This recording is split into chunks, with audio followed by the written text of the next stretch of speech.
अभी तक हम लोग ने पढ़ा है कि norm of T x square कोई फ्रेम जो है इस तरीके की इनइक्वालिटी सेटिस्फाई करता है, जहाँ ए और बी जो हैं वो फ्रेम कांस्टेंट्स कहलाते हैं और टी मेरा जो है ये फ्रेम ऑपरेटर है। तो अगर ए और बी बराबर हो जाएं तो हम कहते हैं कि ये एक फ्रेम जो है एक टाइट फ्रेम है और वो इस तरीके की इक्वालिटी सेटिस्फाई करने लगता है।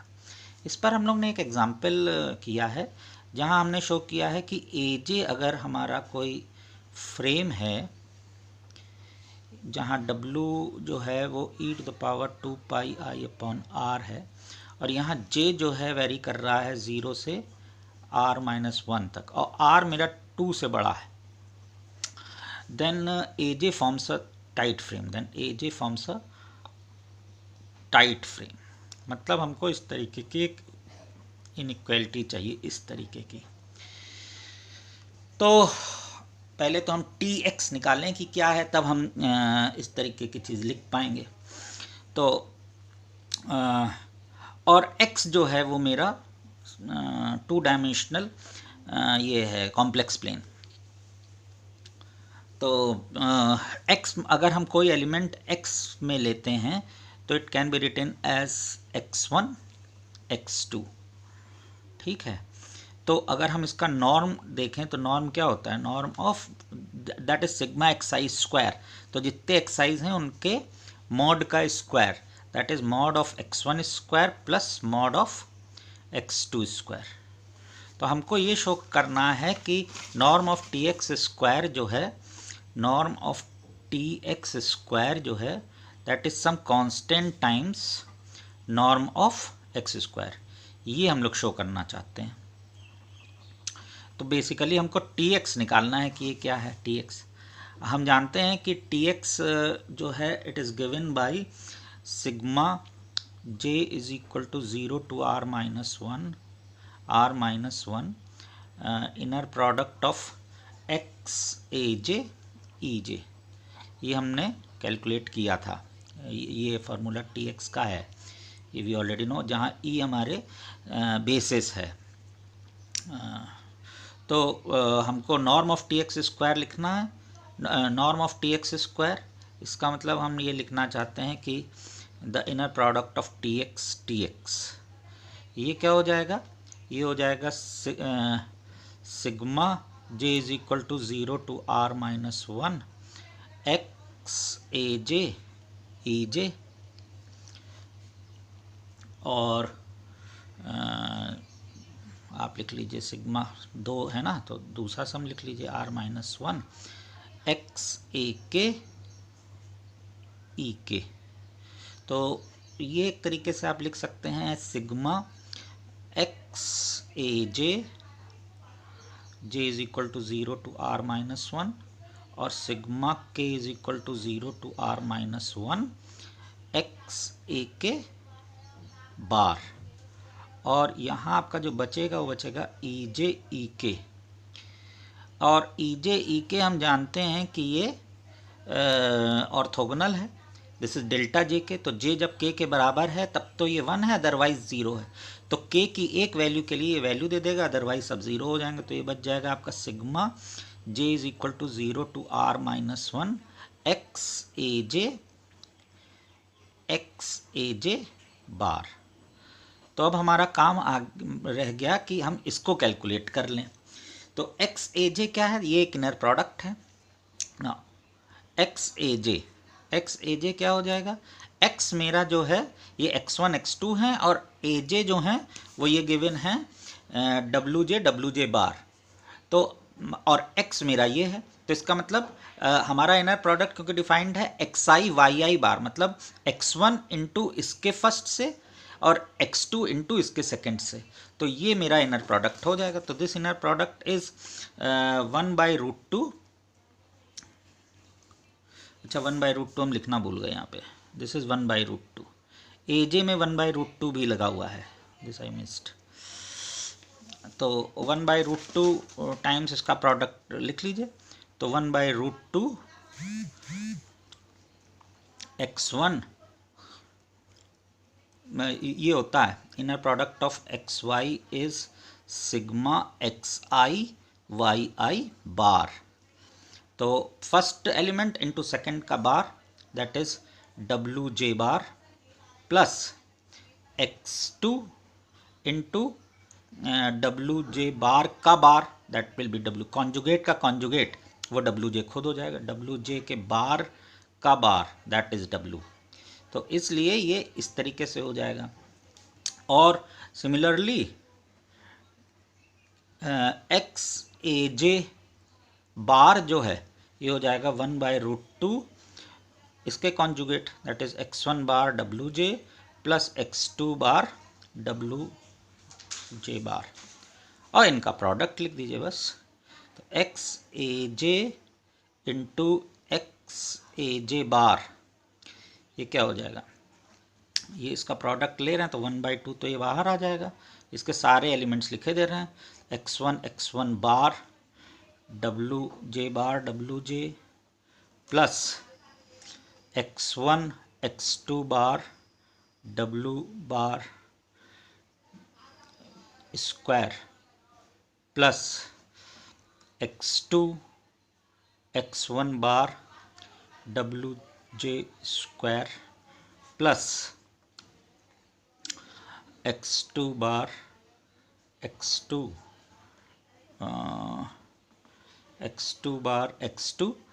डब्ल्यू जे बार, ये हो गया। अब x1 बार तो देखिए मॉड ऑफ x1 स्क्वायर हो गया ये, और डब्ल्यू जे बार इंटू डब्ल्यू जे ये मॉड ऑफ डब्ल्यू जे हो गया। तो मॉड ऑफ डब्ल्यू जे या अगर हम लिखना चाहें तो अलग अलग इनका सम लिख लें। तो ये एक तरीके से डब्ल्यू जे बार जो है ये 1 हो जाएगा। ये अभी हम देख डब्ल्यू जे बार जो है मेरा 1 हो जाएगा कैसे, क्योंकि डब्ल्यू जे जो है W to the power J ये हो जाएगा e to the power 2 pi I by R to the power J, right. और डब्ल्यू जे बार जो हो जाएगा ये हो जाएगा e to the power -2 pi I upon R to the power J. इन दोनों को मल्टीप्लाई कर दीजिए, डब्ल्यू जे बार ये क्या हो जाएगा दिस इंटू दिस, क्योंकि पावर सेम है तो ये और ये प्रोडक्ट में आ जाएंगे, ये 1 हो जाएगा 1 to the power j that is 1। तो ये तो 1 हो जाएगा। और दूसरी चीज़ जो है आपकी वो है डब्ल्यू जे बार, वो क्या हो जाएगा, डब्ल्यू जो हमारा दूसरा है वो है sigma J is equal to r-1 W J square. ये आपकी एक ज्योमेट्रिक सीरीज है, फाइनाइट ज्योमेट्रिक सीरीज, जिसका फर्स्ट टर्म जो है 1 है। तो 1a इंटू 1 माइनस आर क्या है, आर जो है डब्ल्यू स्क्वायर है, डब्ल्यू स्क्वायर आर है। तो 1 minus W to the power और R to the power N होता है, 1 minus R to the power N, number of terms यहाँ पर आर हैं। तो W square R upon 1 minus W square, right. तो अच्छा W to the power R क्या हो जाएगा, दिस इज 2 पाई आई, ये हमारा डिफाइंड है। तो इसका मतलब W to the power 2r ये हो जाएगा हमेशा 1 होगा ये। तो therefore sigma J is equal to 0 to r-1 W J square ये मेरा हमेशा 0 हो जाएगा। तो norm of T x square में ये दोनों वैल्यू रख दीजिए। तो norm of T x square जो है ये मेरा आ जाएगा 1/2 J is equal to 0 to r-1 mod of x1 square plus mod of x2 square. और ये हो जाएगा क्या, ये जो है मेरा नॉर्म ऑफ एक्स स्क्वायर है तो ये तो बाहर आ गया, और ये r बचा इसका सम, तो this is r/2 norm of x square. So this is a tight frame. तो जो ए जे हमारे डिफाइंड थे, ए जे जो है ये एक टाइट फ्रेम है with frame constant r/2। Frame constant जो है, frame constant is r/2। Next video में हमने जो इन्वर्स निकाला है वो बताते हैं। लास्ट वीडियो में एक पार्ट हम लोग शायद मिस कर गए। हमने ये दिखाया कि आपको sigma J is equal to 0 to r minus 1 डब्ल्यू जे स्क्वायर 0 है। इसी तरीके से sigma J is equal to 0 to r minus 1 डब्ल्यू जे बार स्क्वायर, ये भी 0 हो जाएगा, क्योंकि इसमें डब्ल्यू जे बार डब्ल्यू बार जो होगा वो e to the power minus sine आएगा, तो वो माइनस का स्क्वायर करेंगे तो वो ई टू द पावर ये सिर्फ आपका वो भी 1 ही हो जाएगा। तो और उसमें दिस विल बी 1, तो ये सम भी जो है 0 हो जाएगा। तो nothing so important in it, ये पार्ट हम लोग फिनिश कर चुके हैं। अब एक चीज़ जो हम लोग आगे बात बढ़ाएं तो हम लोग इस बात पे आते हैं कि जी ऑपरेटर जो है वो एक, अगर हम टाइट फ्रेम कंसीडर कर रहे हैं तो वो हमारा एक आइडेंटिटी ऑपरेटर की तरह काम करने लगता है। कैसे? देखिए, norm of T x square जो है वो हमारा ए नॉर्म ऑफ एक्स स्क्वायर है, तो इसको लिखा जा सकता है T x and this is nothing but A times inner product of x x, और टी एक्स जो है वो टी स्टार टी हो जाता है, दिस इज़ नथिंग बट ए आई जो है वो मेरा आइडेंटिटी ऑपरेटर है एक्स पर। तो इसका मतलब टी स्टार ये जो है जी है, तो इसका मतलब जी जो है ये एक तरीके से ए टाइम्स आई एक्स हो जाता है। तो फॉर अ टाइट फ्रेम जो हमारा ग्राम ऑपरेटर है वो आइडेंटिटी ऑपरेटर की तरह काम करने लगता है। अब प्रश्न ये है कि हमारी टी जो मैपिंग है वो एक्स से वाई तक है, तो हम y लिख देते हैं एस टी एक्स। तो क्या हम t के इन्वर्स के बारे में भी सोच सकते हैं? क्या कोई मैपिंग इस तरीके की भी है जो कि हमारा y पर ऑपरेट हो और x कैलकुलेट कर दे? हाँ, बिल्कुल है। हम लोग लीनियर अलजेब्रा में इन्वर्स के बारे में सोच चुके हैं। दो आपके स्पेसेस हैं, वेक्टर स्पेसेस हैं, और उनमें डुअल बेसिस आप जानते हैं, डुअल बेसिस यहाँ पर निकल जाएगी और उसके थ्रू हम यहाँ पर एलिमेंट निकाल लेंगे। लेकिन आपको याद होगा कि उसमें हम लोग मैट्रिक्स का इन्वर्स निकालते हैं। तो अगर 3x3 मैट्रिक्स है वहाँ तक तो बात ठीक है, बट अगर हमारी मैट्रिक्स का ऑर्डर और ज़्यादा हो जाए it becomes really difficult to find the inverse of the matrix. तो उस चीज़ से बचने के लिए हम लोग कुछ सोच सकते हैं कि बग़ैर इन्वर्स निकाले, बग़ैर मैट्रिक्स का इन्वर्स निकाले भी टी का इन्वर्स निकाला जा सकता है। तो मान लीजिए ए स्टार आपका फ्रेम है और जी जो है मेरा ग्राम ऑपरेटर है जो कि x से x में जा रहा है। तो जी इन्वर्स के बारे में तो आप बिल्कुल ही सोच लेंगे, क्योंकि x से x तक है तो वो भी x से x तक ही हो जाएगा। और हम जानते हैं टी स्टार जो मैपिंग है ये आपकी मैपिंग y से x में आती है। तो अगर हम कोई वो ले लें, कोई मैपिंग डिफ़ाइन कर दें S जो कि हो जी इन्वर्स टी स्टार, तो अगर हम S तो ये कैसी मैपिंग होगी? ये आपके y के एलिमेंट्स को x में ले जाएं, क्योंकि टी स्टार मेरा y पर है। तो अगर कोई भी हम एलिमेंट y का लेंगे तो वो उसको, because this is taking you to x, तो ये y से x में मैपिंग होगी। और s को अगर हम लेफ़्ट मल्टीप्लाई कर दें t से तो g inverse t star into t, so this is g inverse g which is ix, correct. तो इसका मतलब s जो है this is the inverse of t। अब अगर a स्टार मेरा टाइट फ्रेम है, now that is a good point, अगर a स्टार मेरा टाइट फ्रेम है देन g इन्वर्स जो हो जाएगा ये हो जाएगा 1/a ऑफ ix। ये हम लोग क्योंकि कह रहे हैं कि g जो होता है दैट इज़ ai, तो अगर हम इसको g इन्वर्स से दोनों तरफ ऑपरेट कर दें तो g inverse will be 1/a of ix, right. तो g इन्वर्स मेरा ये है, तो s मेरा क्या हो जाएगा? s जो है तो S मेरा G इनवर्स T स्टार है, तो इसका मतलब ये क्या हो जाएगा 1/a ऑफ T स्टार। इसका मतलब अगर हम टाइट फ्रेम ले रहे हैं फॉर अ टाइट फ्रेम, ये बात ध्यान रखिएगा, टाइट फ्रेम के लिए है बात, अदरवाइज कोई बहुत वैसी बात नहीं है। For a tight frame inverse of T can be determined, can be obtained without finding, can be obtained without finding the inverse, without finding the inverse of the matrix,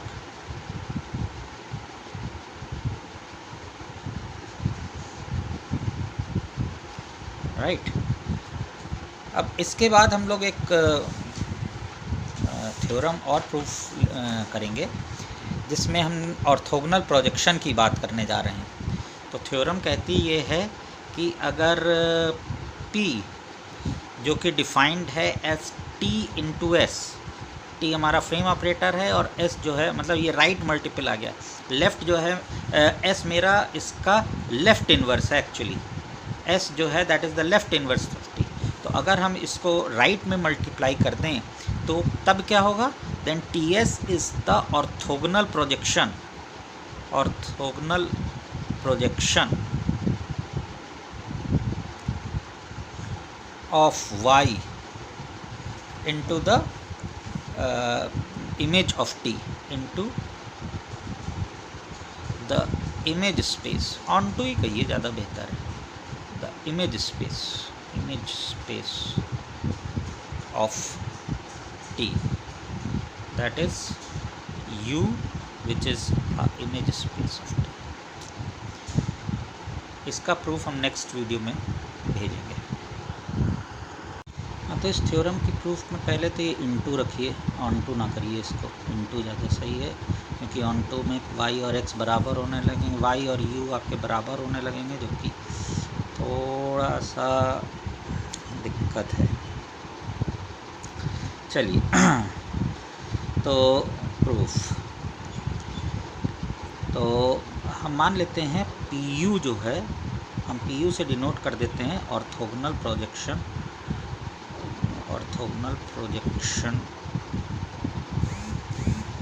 of y into u, इससे हम denote कर देते हैं। तो हम ये show करेंगे कि P जो है वो PU है, मतलब अगर हम ये शो कर दें कि P जो है PU है तो हम लोगों का काम हो जाएगा। This is what we want to show. तो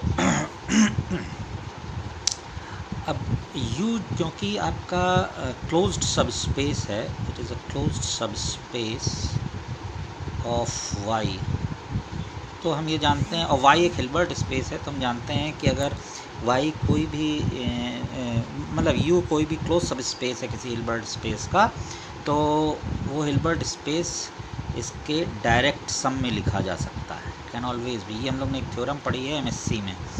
तो Y is a Hilbert space, U close subspace है Y का, तो Y can be written as the direct sum of U and U perp, या ये जो है this is the orthogonal space, orthogonal space which is orthogonal to U, it is a orthogonal space. तो अगर U मेरा कोई element U को belong कर रहा है और V मेरा कोई एलिमेंट है जो कि U पर्ल को बिलोंग कर रहा है, और Y कोई एलिमेंट है Y का, then small y can always be written as U plus V। तो हम लोग ये शो करना चाहते हैं कि अगर हम P को ऑपरेट करा दें Y पर, तो P मेरा PU प्लस PV है, तो ये एक तरीके से U का एलिमेंट हो जाए।